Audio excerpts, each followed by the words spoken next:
Luke chapter 19. Jesus entered Jericho and was passing through. A man was there by the name of Zacchaeus. He was a chief tax collector and was wealthy. He wanted to see who Jesus was, but because he was short, he could not see over the crowd. So he ran ahead and climbed a sycamore fig tree to see him, since Jesus was coming that way. When Jesus reached the spot, he looked up and said to him, "Zacchaeus, come down immediately. I must stay at your house today." So he came down at once and welcomed him gladly. All the people saw this and began to mutter, "He's gone to be the guest of a sinner." But Zacchaeus stood up and said to the Lord, "Look, Lord, here and now I give half my possessions to the poor, and if I have cheated anybody out of anything, I will pay back 4 times the amount." Jesus said to him, "Today salvation has come to this house, because this man too is a son of Abraham. For the Son of Man came to seek and to save the lost."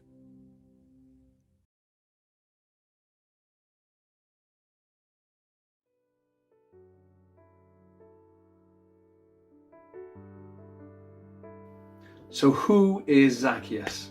Who is he? Well, Luke 19:2 opens up with a throwaway detail. Zacchaeus was a chief tax collector and was wealthy. And when we look into the manners and the customs of the time, what we find out is that tax collectors were among the most unpopular people in Israel. Jews opposed the taxes because obviously these taxes would go to the Roman government, and this Roman government was the same government that was suppressing them as a people.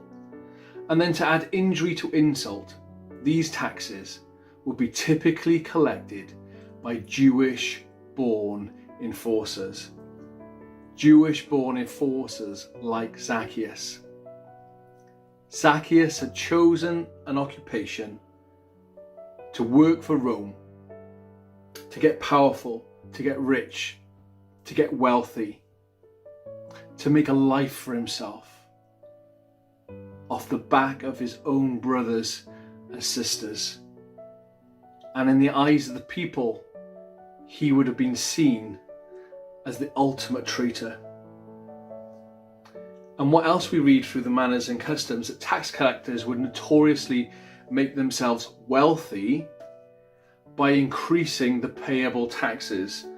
And this is why I believe that we have the extra detail that states he was wealthy. He wasn't just making a living being the tax man. He was being a full-time scumbag. He was milking his neighbours to advance his own life and his own wicked way.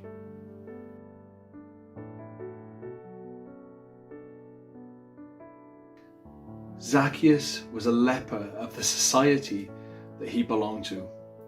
He had built his own walls of pride and of greed and of selfishness, all in the pursuit of luxury, of power and privilege.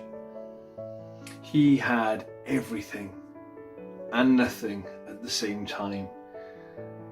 And like so many people today, he obviously recognized that he had that God-shaped hole that nothing that he had acquired, nothing that he'd gone after could fill.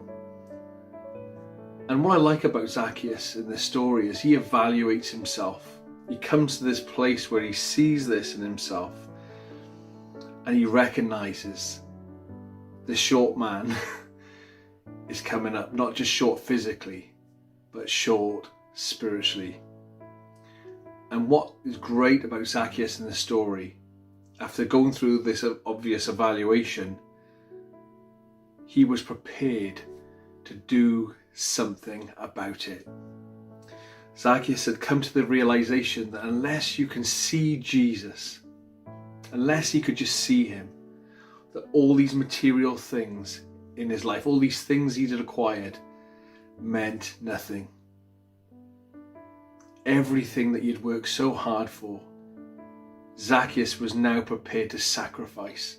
He understood that until you can see God, he was always going to come up short.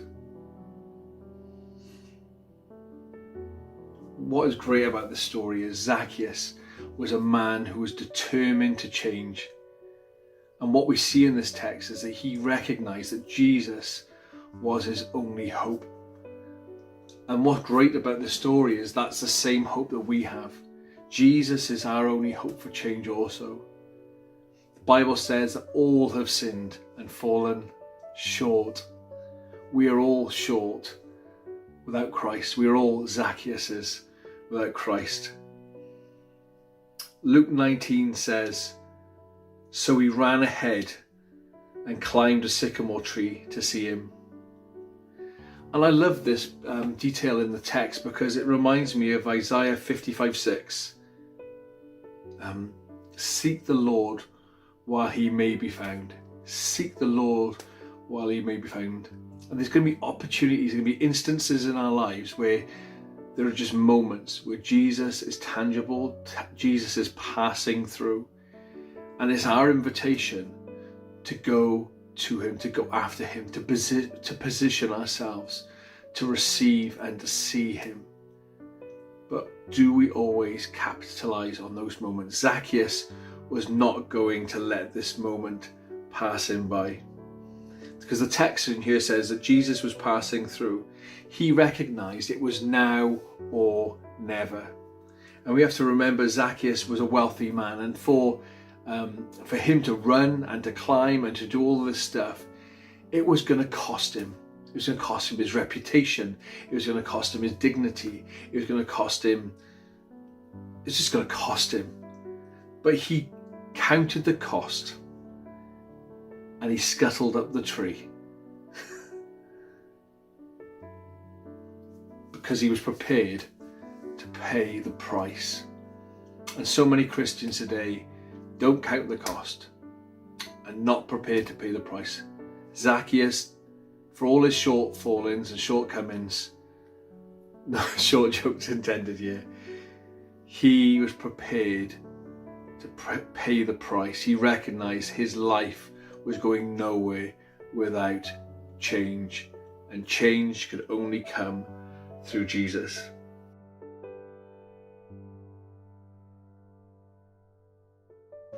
What really strikes me in this text is how urgent and how imminent everything is. Jesus calls up to Zacchaeus, come down immediately. There's that intensity of, don't just drag your heels, I need you here now. He then goes on to say, I must stay at your house today. It's not yesterday, it's not in 2 weeks' time, it's right now, today. And it says in the text that Zacchaeus came down at once. I love the fact he didn't mess about. He just recognized what he needed to do and he got on with it. And that's what I think is a good message for us. We spend so much of our time dragging our heels. We'll deal with that sin tomorrow. We'll deal with that problem, you know. Jesus is asking us as a people to deal with things immediately, to prepare for him so that he can come in and have fellowship with us.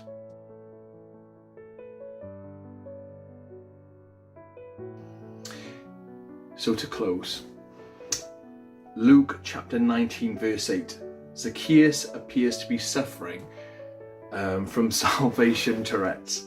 He stands up and he says to the Lord, look Lord, here and now I give half of my possessions to the poor, and if I have cheated anybody out of anything, I will pay back 4 times the amount. So he just comes out of it like that. So why is that important? Why is that detail in there? And I want to suggest to you that answer is found if you turn back a page to Luke chapter 18, where we see Jesus speaking to the rich young man. And he points out to the rich young man that his wealth is what is blocking his ability to follow him. And I want to suggest to you that Zacchaeus had heard that account. He knew Jesus was on his way through. That's how he was able to prepare and climb the tree and jump the crowd. He had heard some accounts. He would have heard what Jesus was doing. He would have heard this story, and he would have seen himself like this rich young man. And he would, and I want to suggest to you again that he has got a decided heart that if he ever has that opportunity, he won't be a fool like that young man. He will put things right with God. And I believe that that is why we see this outburst from Zacchaeus.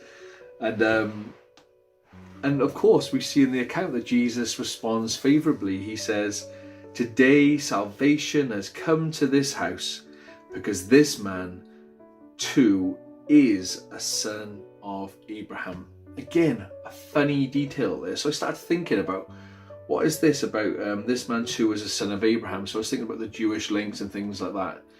But I think there's something more important than that. And what I picked up was, Abraham is the father of faith. And where we see true faith, we see true works. We see faith produce works. James 2:17 says, "So also faith by itself, if it does not have works, is dead."